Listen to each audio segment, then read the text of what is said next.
Well, there was a pit stop in Indianapolis last week for Lincoln Riley and company, and then it was back to recruiting and the 2025 team, while the 24 squad looks ahead to fall camp in just a few days. We appreciate you being here at Trojan Conquest Live right here at the Voice of College Football.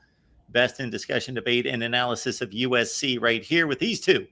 Flanked to my left and right, Tim Prangley and Matt Zemek, Trojans Wire, and of course, the host of our call-in show on Friday nights. That we thank you for your contributions, and these two delivering each and every Friday night at 7 Pacific time.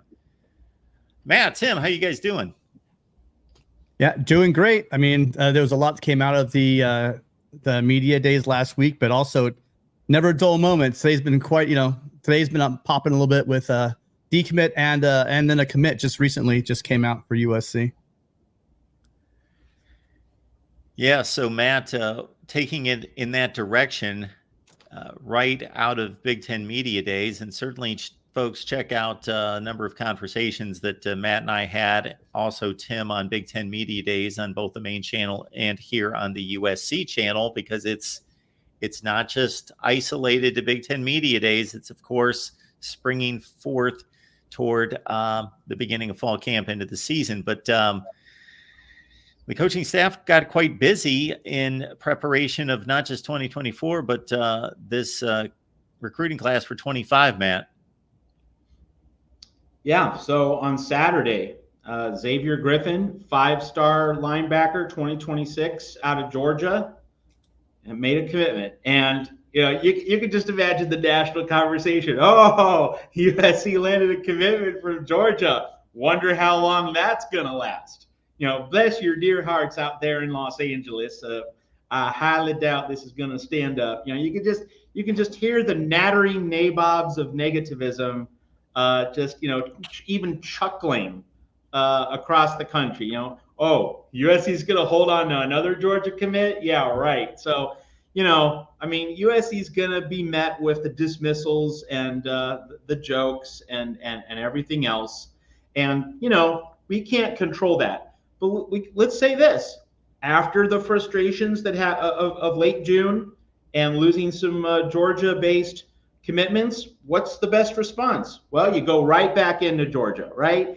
And it's a life lesson too, right? If you want to face up to your fears, if you want to eradicate your fears, you got to go right back into them. You can't run away from them. You can't hide from them. You're going to go right back into the belly of the beast. So USC, having some really rough moments with recruits from the state of Georgia, goes right back into the Peach State. And my recruiting writer, Don James, was out with a story that USC might be in the process of flipping a commitment to the University of Georgia. So USC is just going right back into Georgia and doing what it takes. And, will this recruitment last? Again, this is something that none of us, not Mark, not Tim, not myself, none of us can control that bus and where it's going to travel. But what can be controlled is the USC coaching staff making an effort. And it's really interesting that USC, with these recruiting forays into the state of Georgia, I think a lot of USC fans, while certainly not upset with this, I mean, hey, you're landing a 5-star linebacker for the future, pretty great.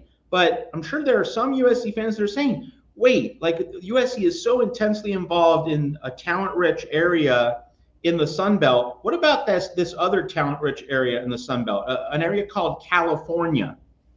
I'm sure there are plenty of USC fans who are wondering, why can't we get the same California intensity in terms of recruitment that USC is devoting to Georgia? But nevertheless, a great way to bounce back 1 month later after the Justice Terry and Isaiah Gibson episodes by landing Xavier Griffin to bring onto this defense. And it does reinforce to a degree. Now, the extent of the degree is the unanswered question, or it's kind of like the unfinished symphony where, that will only be answered in the fullness of time.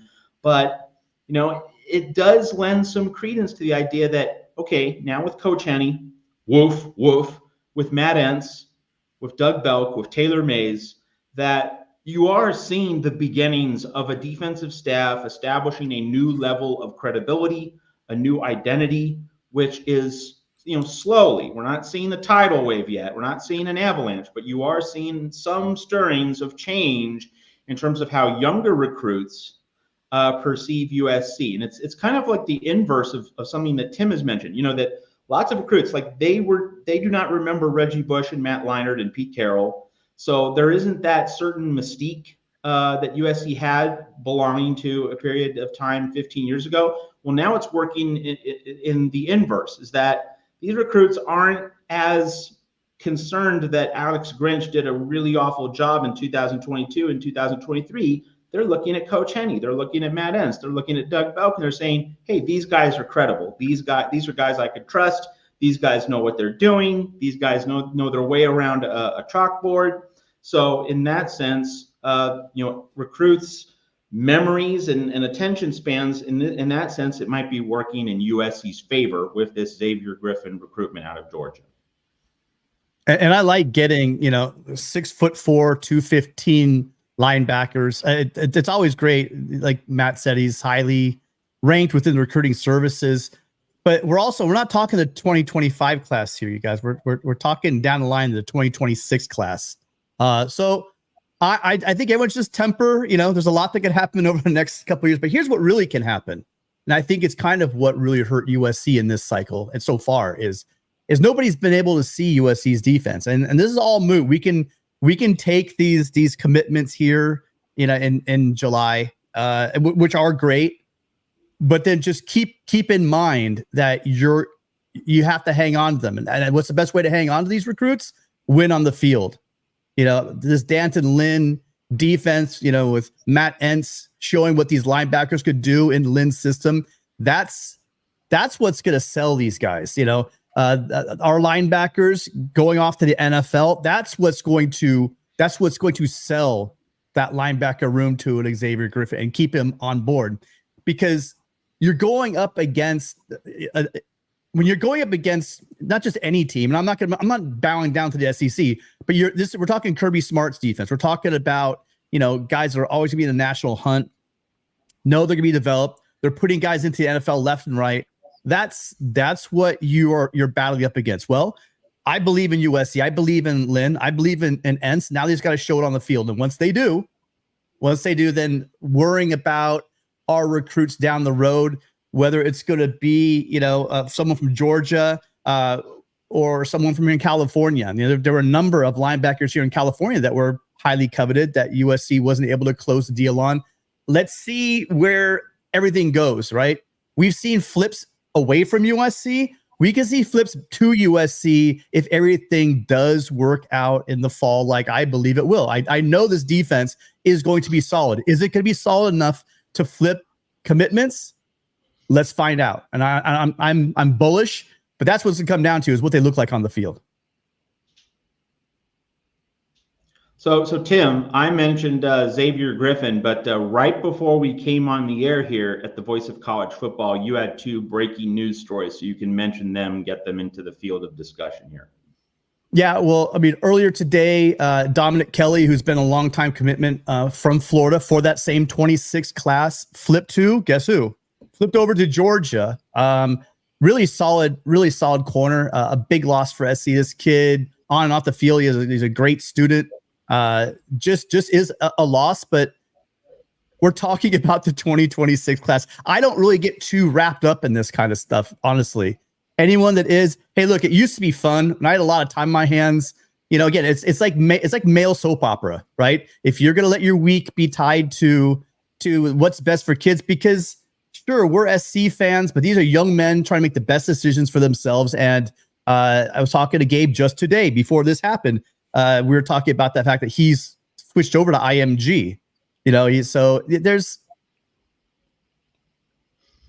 have to temper your excitement about getting these commitments with the reality of where are they signing in December. And I do think that with USC, it is lower in the ranks when you look at the 247. But remember, with the 247 recruiting rankings, that's like everything. So if someone has like 24 commitments and USC has like 14, of course USC is going to be way below. You see a bunch of programs. I love it when I see people reference, oh, USC's behind this school, and this school. I'm like, yeah, they've got 9 more commitments than USC.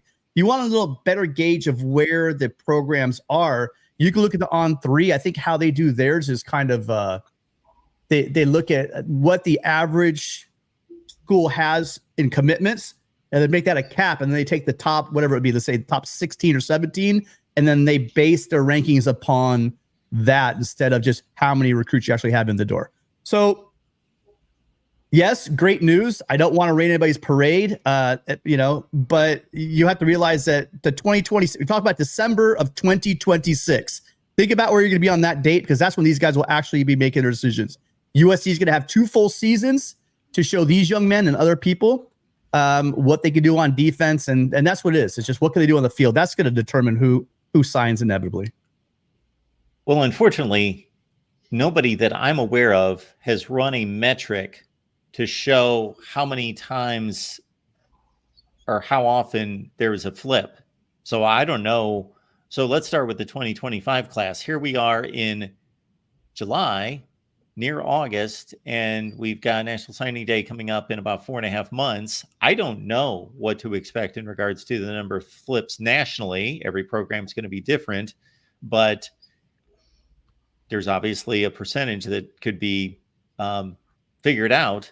And then for 2026, absolutely. My goodness, that's 1.5 years away. Who knows what's going to happen? And I'm sure that number, whatever it is, has gone nothing but up since the advent of the NIL. Well, let's do this game. The Trojan fans out there, a lot of you guys are big time. Listen, you're here in July, so you are big time fans. You're not casuals. 2024 class just kind of closed out, right? You guys remember Dakota Fields? Decommitted.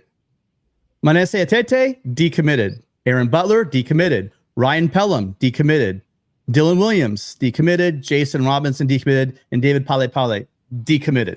That's just off the 2024 class, and I'm sure everyone celebrated when they made their commitment, and inevitably they ended up signing somewhere else. So what I'm saying is, let's celebrate these guys that want to be Trojans. Let's not vilify people that decide they want to decommit and go somewhere else because it's what's best for them and their family. I mean, there's a lot of great Trojans out there. I know we don't have to do that.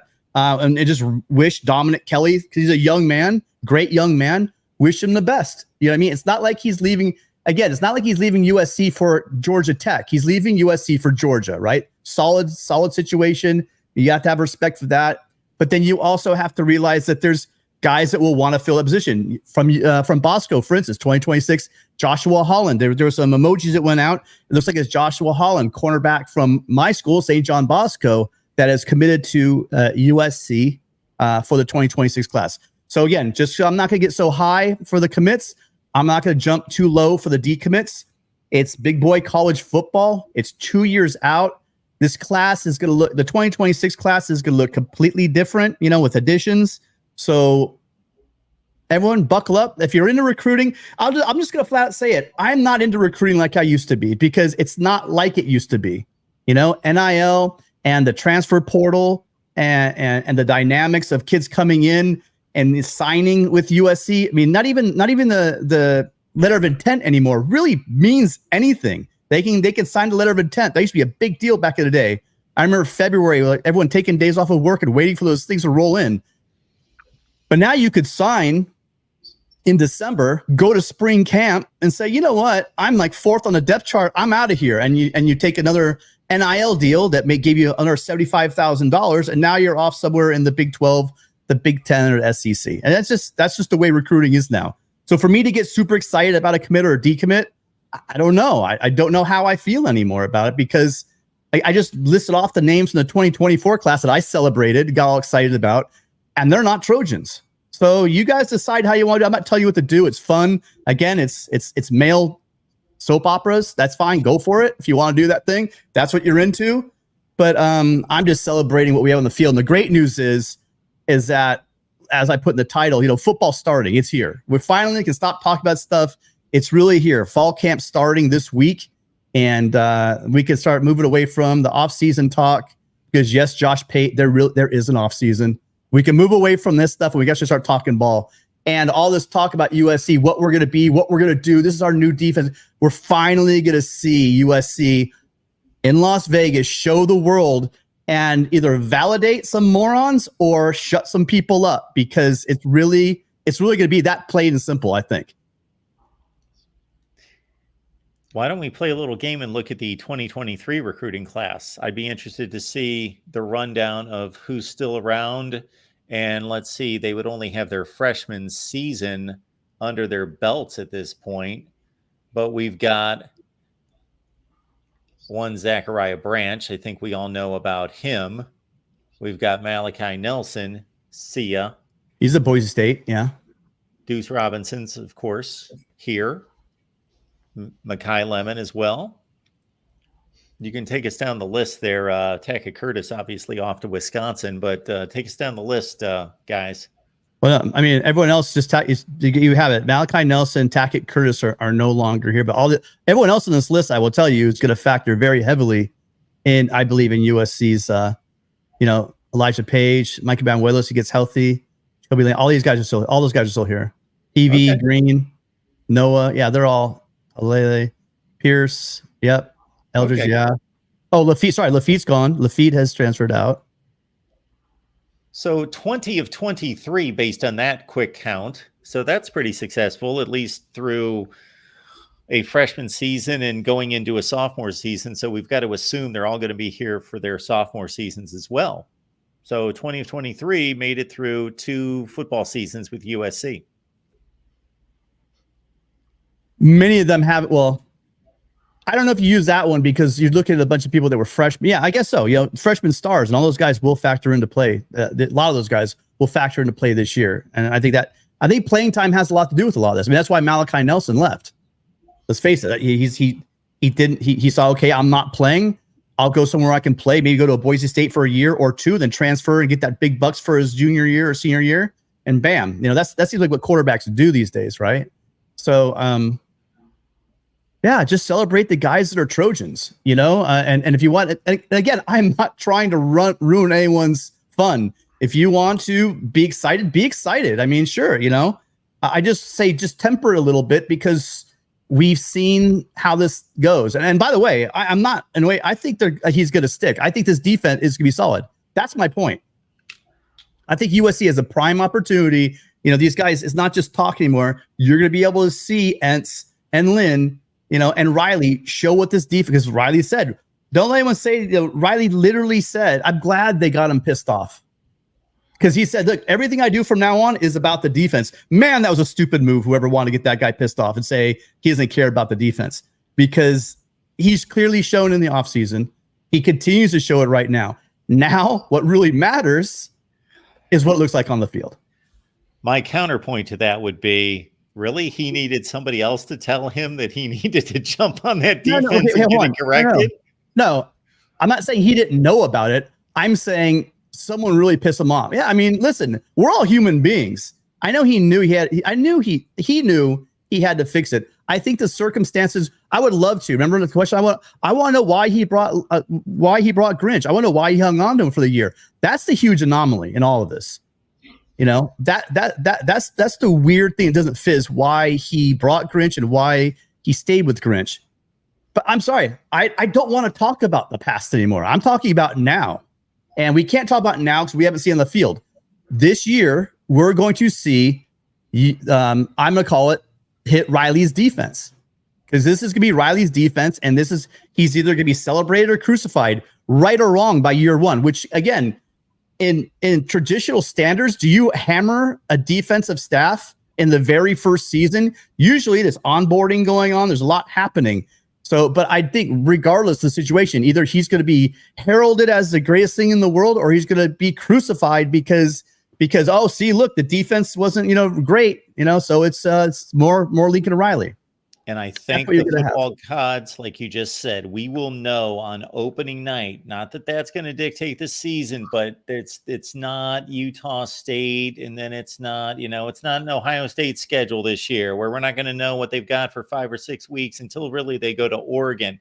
USC, thank you. I've always respected USC. You schedule tough. Thank you for giving us quality football. It's Notre Dame. and it's somebody else almost every season. Thank you for doing that, USC. And now you may play in the toughest conference in college football in addition to that. So I've always acknowledged USC's recruiting or their scheduling efforts in that manner. Jog my memory, Mark. So for instance, I'm just saying, when Jim Knowles came in from Ohio State, was Ohio State's defense, did they just take off right away from game one? No. Were they just killing it? It took a little time, right? And yes. What do we usually say? New scheme. Players got to learn a new scheme. Got to give them a little time. What I'm saying to you and everyone out in the audience right now, Lincoln Riley and Danton Lynn, mark my words right now, will not be afforded that same conventional wisdom. Just get ready for it. Promise you that will not be the case. But anyway, I hope they kick ass because then we don't got to hear any of it. Yeah, but we were talking about not one of the worst defenses in the country. We were talking about taking like a number 40 defense and making them a top 10 defense, not taking a 110 defense and making them respectable. Oh, this will be a respectable defense, period. That's a fact. The other nuance here is that the Ohio State struggles on defense still coexisted with the typical 11-win season. USC, really stepped in a ditch and lost 5. So, Ohio State's offense, CJ Stroud was able to cover up the limitations of the Knowles defense, and Ohio State was still, in that 11-win neighborhood. Wasn't the same for USC. So that's why USC gets less of a grace period. Or maybe the fact that they've just been rolling and recruiting for well over a decade now, and Lincoln Riley took over in year 2, a completely empty offensive line room that he was trying to cobble together through the portal. Yeah, we're not talking about 2 same roster. That's another faux pas a lot of people make. Yes, it's not just, it was just the CJ was making that happen. It was the entire team and the talent they had in the cupboard when you had Knowles come in the door on both sides of the ball. And that was not present at USC last year. Let's be real. You guys want to argue? We could argue, but that's pretty clear. I think it's evident. Yeah, Lincoln Riley took over the worst USC team I've ever seen in my life. Right.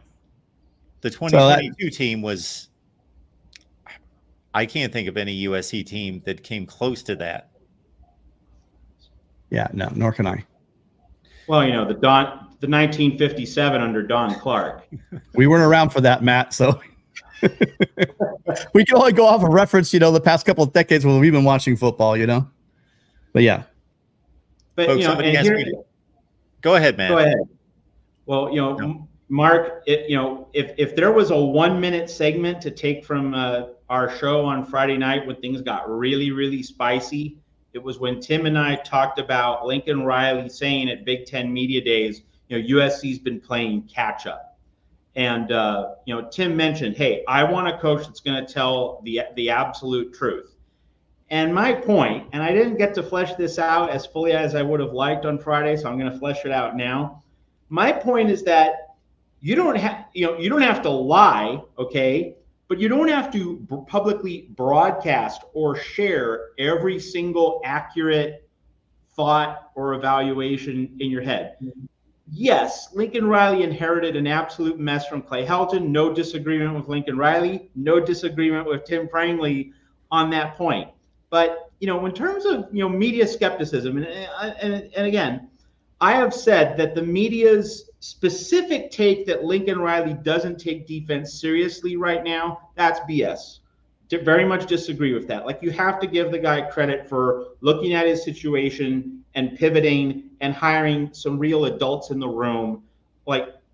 That's taking defense seriously. But whether you actually get follow through, whether you actually get accountability, if I was going to criticize Lincoln Riley as a national, general college football media figure, that's the angle I take. Will there be accountability? We have to see it on the field. That would be my general attitude. But the idea that, it doesn't matter that Lincoln Riley hired Danton Lynn, Coach Henney, Woof Woof, Matt Entz, Doug Belk, the idea that those moves don't matter, that's not being fair. That's not being reasonable. That's not giving a person a fair shake. All right. But when we talk about Lincoln Riley saying USC's playing catch up at Big Ten Media Days, he didn't have to say it, but he did. it's not about a coach should lie, but you don't have to tell everything. You don't have to reveal everything that you possibly can. So it's not so much a battle between telling the truth and not telling the truth. It's a battle between telling 100 full truths and just telling a few select truths. Because if I'm a national media person, am I interested in wanting to hear Lincoln Riley tell a sob story about just how poor and way behind the curve he is, and just how rough it is at USC with that mega salary, the digs, the beautiful weather, everything that USC has to sell itself? I mean, look. If I'm a writer for the Indianapolis Star or the Fort Wayne Gazette, am I interested in that? Let's be real, I'm not. So I think Lincoln Riley does get a raw deal on certain levels, but he didn't have to say, he didn't have to play the 10-inch violin and say, well, we're playing catch up here in year 3 at USC. There are things about Lincoln Riley that will rub people the wrong way, and that was certainly one of them, and he didn't have to go down that route. Tim, your rebuttal. Let me respond. Lincoln Riley is not talking about this year, this second. That's where people are getting this wrong. Everyone's taking his words out of context. He's saying, and by the way, he says also, I just love this. You were saying, he said he was going to the Mecca of college football. They had everything there. Go back and listen to his press conference.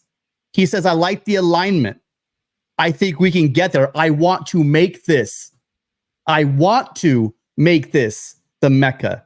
He's not, and by the way, he's not saying at this moment, in this second, whatever, they've been building it. It's not like he's saying right now we're starting all over, everything's fresh. He's saying we've done a lot of work to get us to where we are right now today, but I don't have a magic wand that can give me the roster that the elite programs have been building for 5, 6, 8, 10 years and walk in here and say, this is what we're gonna do, because USC's NIL was woefully behind. Anybody wants to say that's fine.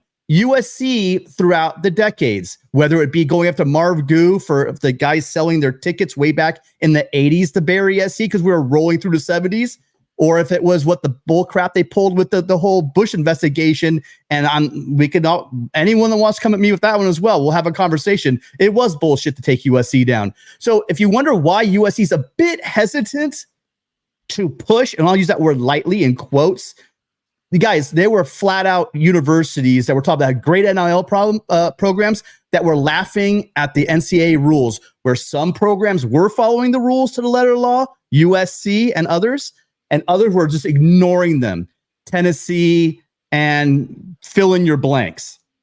So that had to be taken care of. And now finally USC is saying, okay, we're going to start giving money to high school kids. These guys have been doing that for years, even before NIL. And now USC says, we're going to do that. We're going to catch up to what everyone's doing. And when we do start doing that, my question to both of you on the panel, you don't think SC can compete with anybody in the Big Ten if that is the case and they have their NIL going the same way these other programs are you guys going to sit here telling me that, nah, USC can't compete with Oregon and Michigan and Ohio State? What are we, crazy here? No, that's exactly what he said. He said, I'm not going to put my program behind anybody else.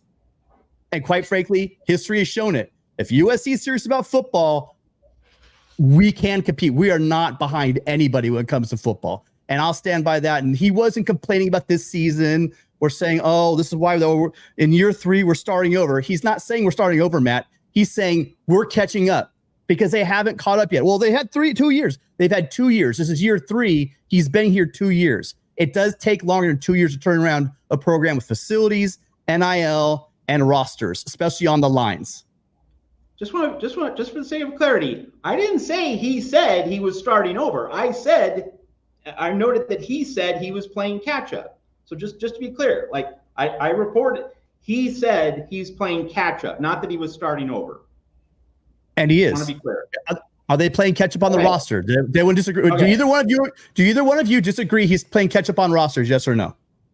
Yes, and Tim, you said it wasn't about this season, but it is this season. It's the present moment. Like USC is playing catch up, and that is what Lincoln Riley said at Big Ten Media Days. No, but I'm saying it's not. They're playing catch up. It's not that they started playing catch up. I want to make that point clear. A lot of people try to make it seem like in year 3 he's trying to do some reset. No, Where they are right now is leap years ahead of where they were 2 years ago when he got here. That's what he's saying. And everyone took that little comment he made and ran with it and made it whatever they wanted to make of it. But if you listen to his exact words and don't read into it, it was very clear that he was saying, hey, look, when I got here, we're playing catch up. We complain all the time about coaches not being transparent. I'm so glad I didn't go to media days. Mark, you warned me. They don't tell you anything, right? But Lincoln Riley came actually out and was being candid. And now what does the mainstream media do? They crucify him and try to read into all of his words. Listen to his exact words. We were behind. We're playing catch up. If it takes 1 year or 2 years, let's see where he is at the end of this year after third year. He hasn't had 3 years. He's had 2 years. And they're still trying to catch up roster-wise, which we're talking defensive line, offensive line, what Helton left him. Yeah, it's going to take at least 2 years to catch up. This will be a big year. There should be some big change on the defensive offensive line. Let's see if we see it. Let's also understand that this is the most advantageous era in the history of college football to play catch up. You have more opportunity, of course, through the transfer portal than you would have circa 2000 and 2020 and before. You can do that you can't wholesale, as we saw last year on the offensive line. You can't rebuild the right side of your offensive line through the portal. I mean, you can piecemeal it. You can bring some stuff, but you can't bring depth and quality offensive line play. Well, I shouldn't say you can't. They were unable to last year. And is there a case of someone bringing in significant amount of an offensive line and making it work? I think that's just the one position where, Lincoln Riley's been very successful at bringing in, wide receivers and a quarterback and running backs, right? Linebackers. It's been successful on that level. Where it hasn't, where we saw this season, nothing changed on the defense, like materially. But what changed was the offensive line wasn't what it was in 2022, and that led to a bunch of losses. Specifically UCLA and Notre Dame.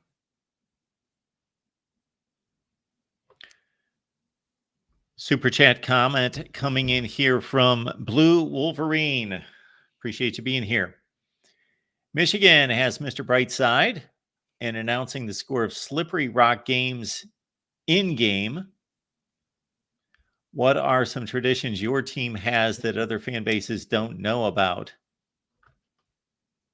I don't know if they don't know about them. Well, I mean, I guess I think we talked this before, didn't we? If you're a Big Ten fan and you attend a USC game, you will see at the end of the third quarter, beginning of the fourth quarter, the lighting of the Olympic torch on the east side, on the peristyle end of the Coliseum.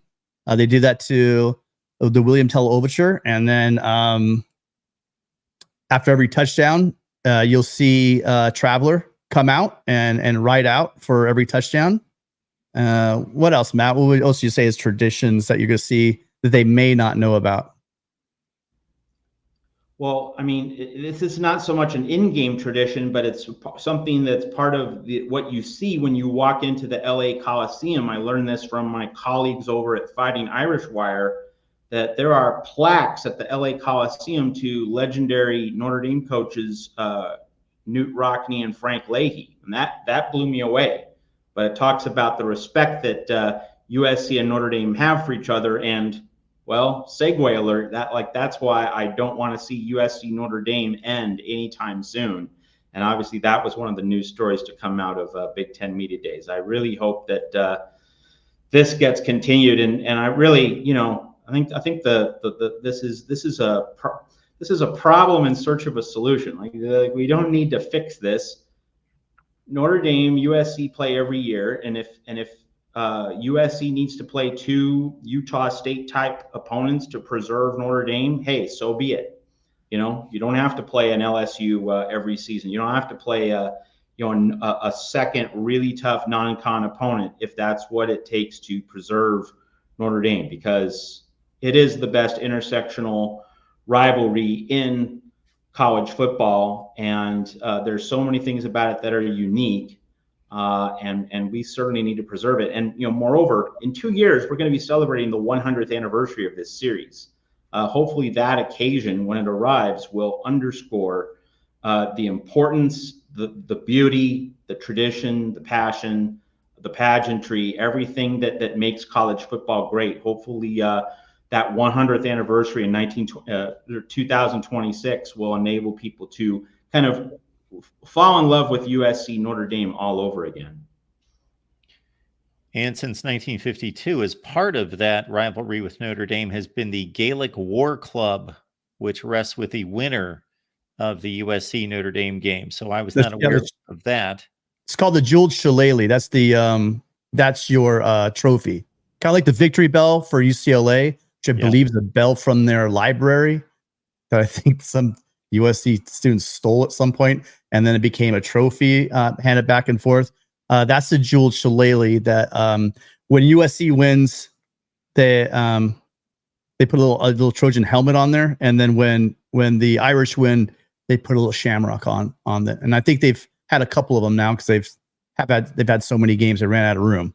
But then Blue Wolverine, you did, it was you too who asked this question, because we talked about, I saw that Gabe Trojan Blade and I think it was Adam talked about kicking the lamppost that the band does and a lot of the fans do right over by the philosophy library just before you cross Exposition.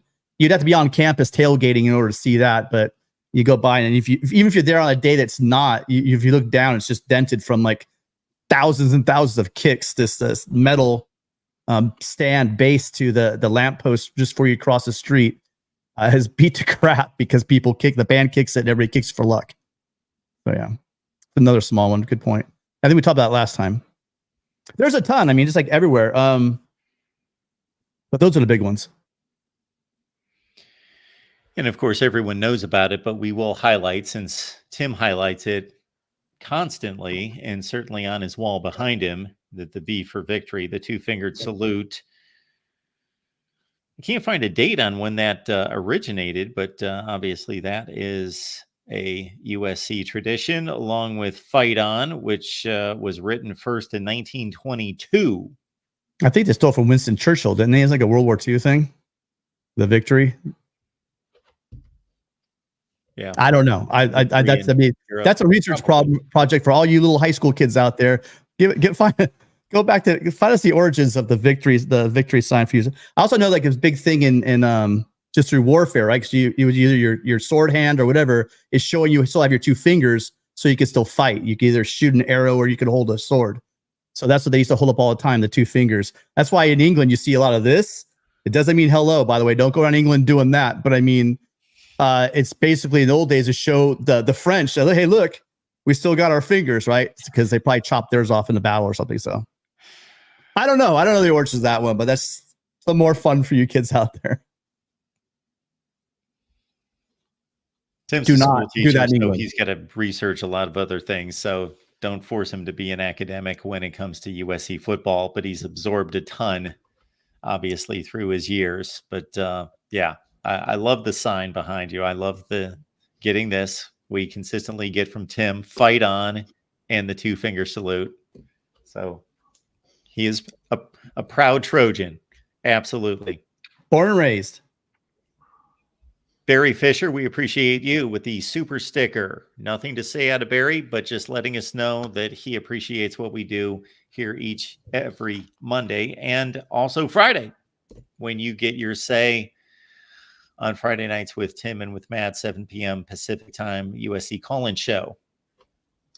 So there were other things, if anyone missed our Friday show, and by the way, we went on for 3 hours, and we had a lot of fun taking your calls deep into the night here at the Voice of College Football. We'll be back at it next Friday at 7 p.m. Pacific, 10 p.m. Eastern. But if you missed that show, we highlighted a lot of quotes, notes from Big Ten Media Days. So if you missed anything, just want to do a little recap, because Big Ten Media Days are still fresh in our minds. So like this is a week to kind of go over our notebooks and recall things that we said. I know that Mark did his Big Ten Media Days review show last Thursday. I hopped on for a few minutes. I know Mark had some interesting things to say about James Franklin and Penn State and how James Franklin represented himself. That was pretty interesting. But just from a USC standpoint, two quotes just kind of hit hit you right between the eyes, like nothing subtle, just like the kind of quotes that you just can't ignore. One is that Miller Moss called this defense compared to last year's defense, quote, night and day. Night and day. So like he sees a 180-degree change in what this defense looks like, how well it's coached. And of course, he's going up against this defense, in practice. So, when the leader, the captain of the offense is saying, wow, totally different reality, that's certainly encouraging. So that was one quote. The other quote was from Kamari Ramsey. And let's remember, he's not just a good player for USC, but he's a UCLA import. And therefore, he already has 1 year under D'Anton Lynn's system. So he doesn't need to be coached the fundamentals of it. He already knows what D'Anton Lynn expects of him. He already knows how the mechanics and the intricacies of a D'Anton Lynn defense work. So he said, when asked by Big Ten Network, what defines a D'Anton Lynn defense? The answer was immediate. Quote, we're not soft. Oh, like that is exactly, if you're a USC fan, that is exactly what you want to hear. First and foremost, we're going to bring it. We're going to stick you. You're going to feel our presence. So Miller Moss saying this defense is night and day from last year. Kamari Ramsey saying we're not soft. Like those were two big headliners from Big Ten Media Days last week. Well, and piggybacking on that, Kamari Ramsey, when he was talking about, and he explained also just the philosophy of D'Anton Lynn and why they were so successful last year, why he thinks they'll be successful this year.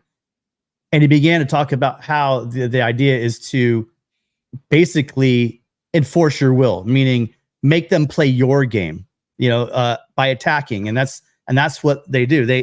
They try to dictate the game from the defensive side of the ball.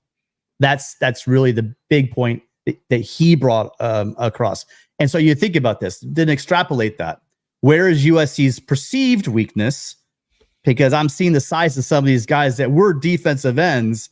If you look at a guy like Anthony Lucas now, who's still not 300 pounds, but sure as heck looks pretty damn big to me. And you talk about the perceived weaknesses on that defensive interior. Well, the thing is if you know that you have a weakness on the defensive interior, you're going to need to scheme, to try to keep teams from being able to attack that weakness.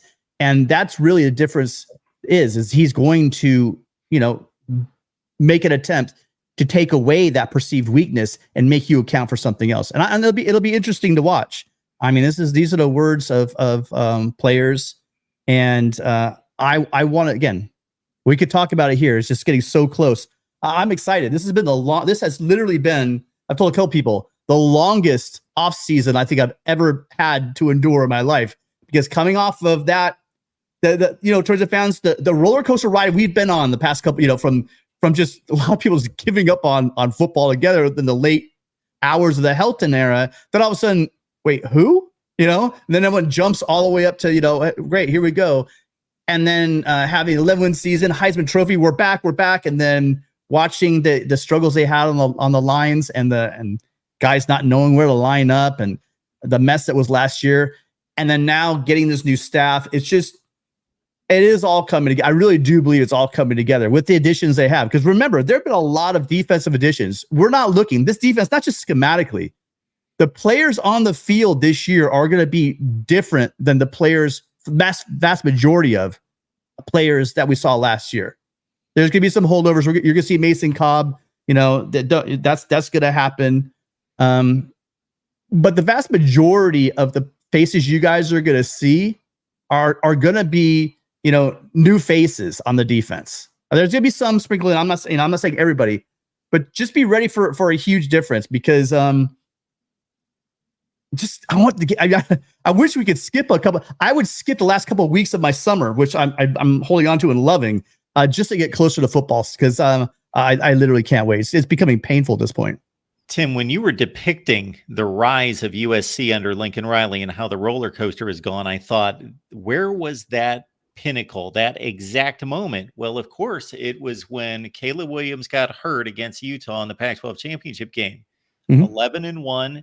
2-touchdown lead. That was the pinnacle under Lincoln Riley. because they were that close to playing in the college football playoff.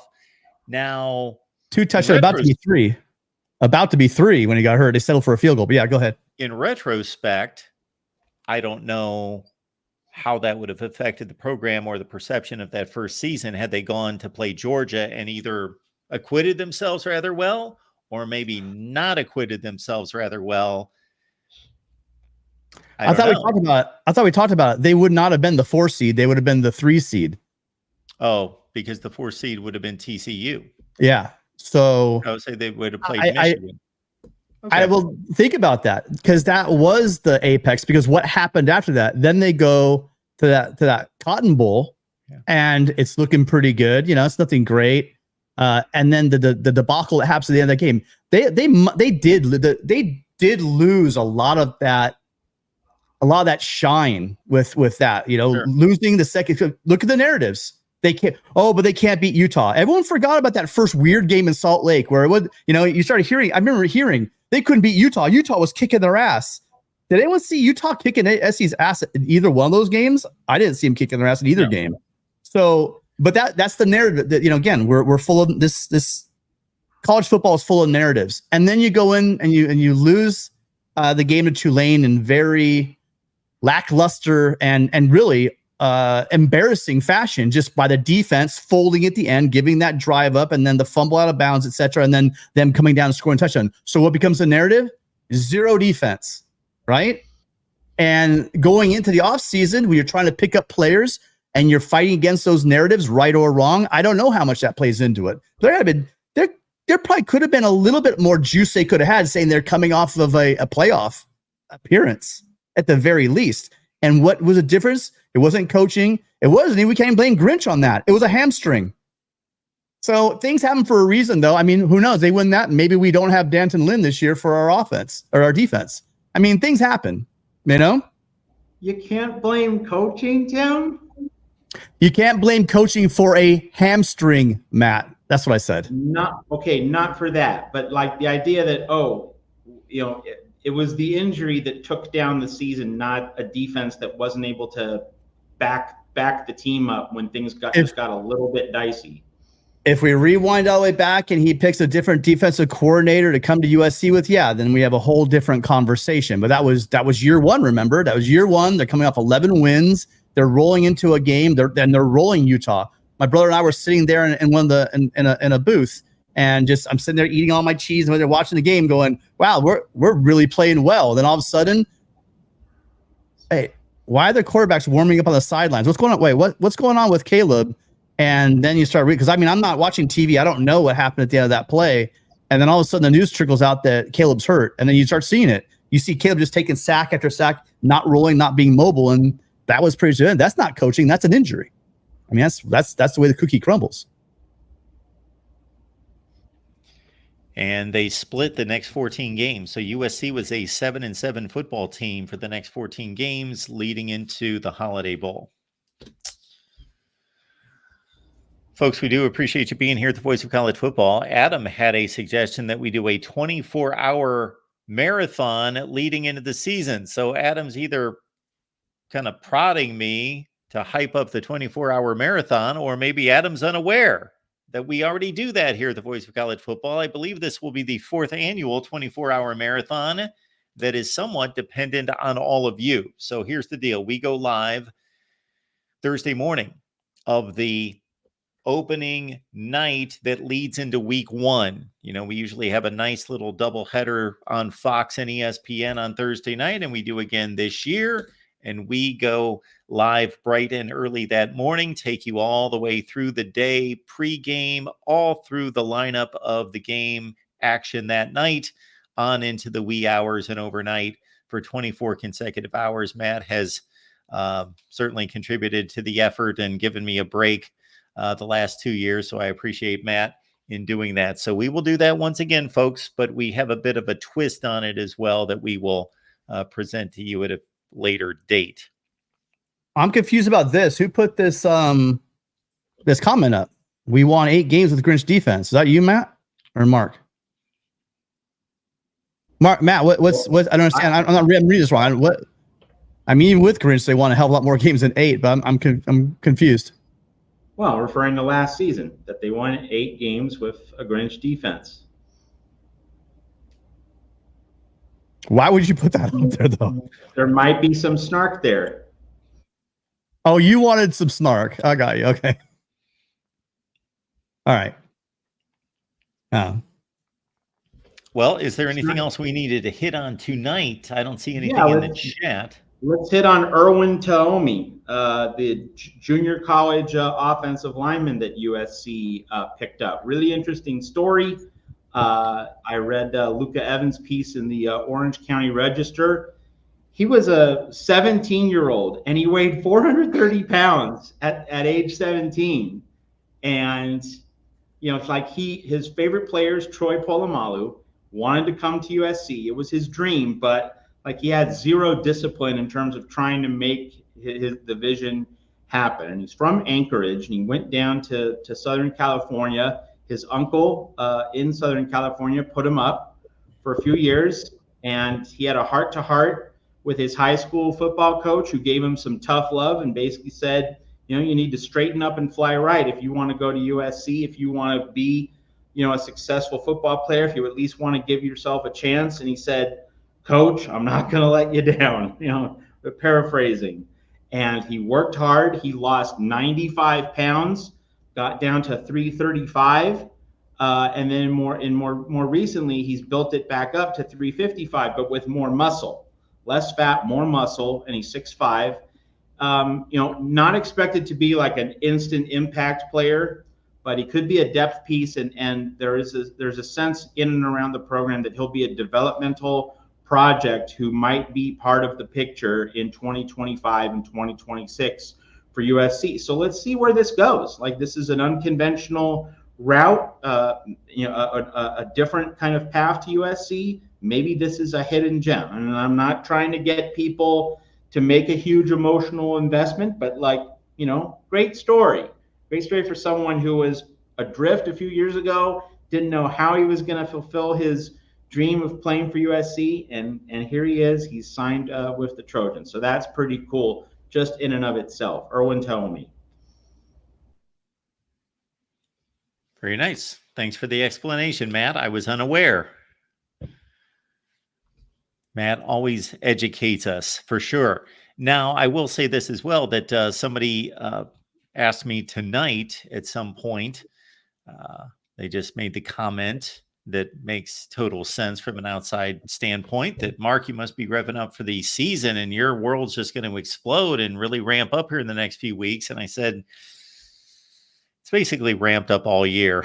We kind of treat the off season just as fervently as the actual in season here at the Voice of College Football. However, on Trojans Wire, this is takeoff from the Big Ten Media Days onward through the 24 season. So, Matt, of course, you and Tim are going to respond to breaking news and whatever narratives are presented to you with what happens in fall camp and surrounding the lead up to the season. But in general, what do you anticipate being a focal point of coverage here in August?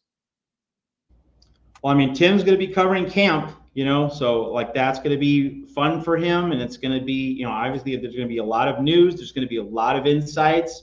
And obviously what Tim gathers, in the actual media scrums is going to have value, but also just when he's talking and observing, off the air, off camera, that's also going to contain value. So really excited for what Tim's going to do. And may I also say, while we're at it, Tim crushed it at Big Ten Media Days. Tim was all over so many different stories. He was just swatting home runs left and right.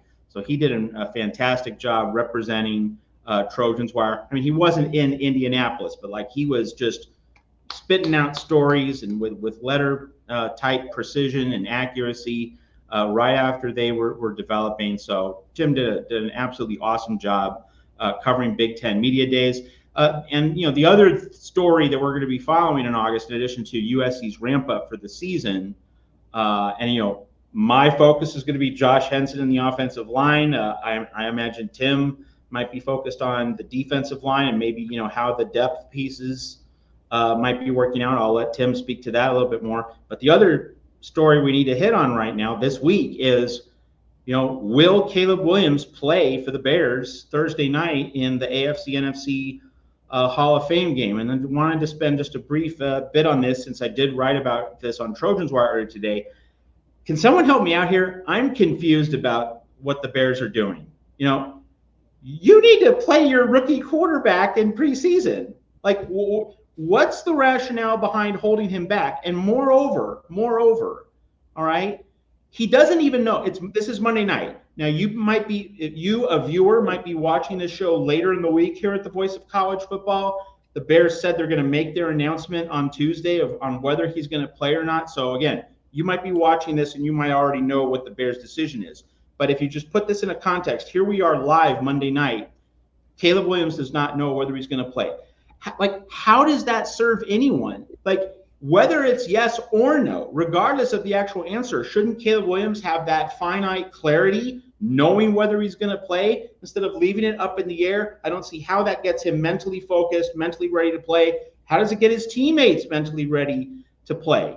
And the other point I made in my very short piece at Trojans Wire on this, and why I'm confused by the Bears, if it's this much of a puzzler, like if it's this much of a head scratcher in terms of whether to play him or not, my God, just give him 2 series, all right? You don't have to play him for a half. You don't have to play him most of the game, but you give him 2 series. One, the first series is to get his feet wet, just to get into live action. And you give him a second series so that he can make adjustments. You can bring him over to the sidelines with a computer, with film, and you have your Shane Waldron, the offensive coordinator, or Matt Eberflus, the head coach, can just be with him in between series, and you can coach him up a little bit. Like, I just don't see why the Bears had to A, wait this long to make a decision, and B, not give Caleb Williams just clarity on this. I just can't begin to understand what the Bears' thought process is here.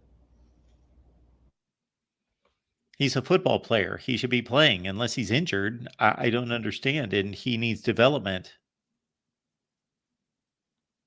And so Adam says, he might have an injury. Well, like, we haven't seen or gotten any indications of that, but this is late July. If he's injured, this is not the hockey playoffs where a hockey team, tries to be mum on an injury, to not give the opponent, the idea, oh, you can go after that guy because he's compromised. This is not that. Like, you don't need to hide an injury disclosure, do you? This early? Matt, have they come out and said it? Yeah, have they come out and said he's not going to play? What's the basis of the concern? But they said they're going to make a decision Tuesday. So, I don't know why it's this cliffhanger, It just doesn't make any sense to me.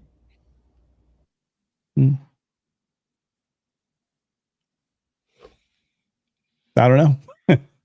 I would think your first preseason game, everybody who is healthy enough to be playing football should be eligible unless they are of veteran status to some degree that you are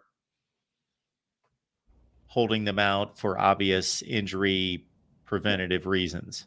Yeah, like if it's 2015 Peyton Manning, he did not need to play the first preseason game for the Denver Broncos. Absolutely. But yes.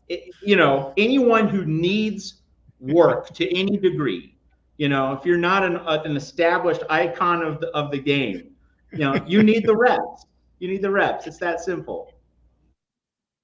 Yeah, I think what the scenario you put out there with the minimum maybe 1 or 2 series, I would imagine why it would not be in the Bears' best interest just to get his feet wet, the very, very least, to begin before they get rolling into the preseason. But so to be clear, they haven't said he's not going to play. They're just not announcing who's going to be the starter. Maybe, you know what, Matt? Maybe they're just trying to draw attention to the situation. Okay, why? I try to get high. Who knows? But they're not. The other question is, Mark is okay. Then what else could it be? Did we get the Barry Fisher's super stock? We did. Okay, absolutely. We did. Thank you, Barry. Well, on another side note, what I'm excited about is on Wednesday is going to be kind of like the USC Media Day, where they're going to allow us to go in. We're going to talk to all the coaches, many of the players, obviously not the freshmen. They don't really I don't believe they do interviews, but the other guys, quite an impressive list of coaches and players that will be able to interview. And then one thing I really liked, I did notice, is on the practice schedule, is that Friday it looks like that the media is going to be there for the full practice, not just warm-ups. So we'll be there. Now it's an early start, so not the greatest situation for taking pictures and video. It'd be nice and actually no, it's 7 o'clock. It should be bright enough. So that'll be good. So that's exciting that all of your media resources out there are gonna have lots to talk about from practice. I'm sure they're gonna show us the whole playbook on defense, and I'm sure we're gonna see lots of information. I'm being insanely sarcastic when I say that, but it's going to, at least we're gonna be there, and I'm looking forward to that. This is the whole thing. It's starting. Fall camp is the real beginning of football. People say, well, media days is the beginning. No, when they put the helmets on, they get out there onto the field, and they get the ball out there and they start playing. That's the real beginning of the season, and it looks like that's going to start on Friday for USC. You can see the pictures with Tim on Instagram. Everyone should follow Tim on Instagram. Now you get the pictures plus the info. That's the real follow on Trojan's Wire, of course, with Tim and with Matt. Yeah. All right, folks. It's Wednesday, of course, the beginning of fall camp. Friday, we're only 4 days away from these two taking your calls. So get your questions ready already, because you're going to have to get in line because these guys are in demand. So Friday nights, 10 Eastern, 7 Pacific. You continue to dictate how long the show will proceed on Friday, but they will be with you for at least 1 hour taking your calls on Friday. Congratulations to Josiah Zamora, for getting his scholarship. And I don't know if we covered that. Do you got a second? I would. If you guys are still here, I got 100 of you guys.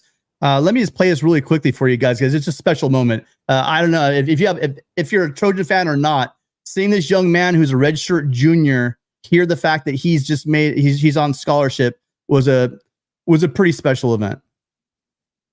Now we'll get our leading point getter here in Indoc. We'll bring him up. Hove, you come break.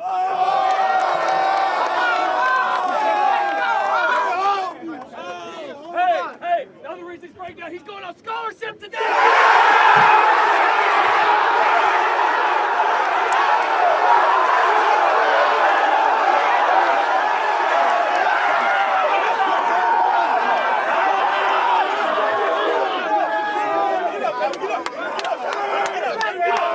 I appreciate y'all boys. I love y'all, man. Coming out to work here every day. I just love it, man.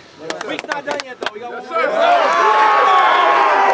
Hey, let's go. Work on me. Work on 3. 1, 2, 3. Work! He deserved that. Oh, he paid! It is a great day. Oh my goodness! Oh, I have to get a stipend. So that's courtesy of the USC Twitter, USC Athletic Department Twitter.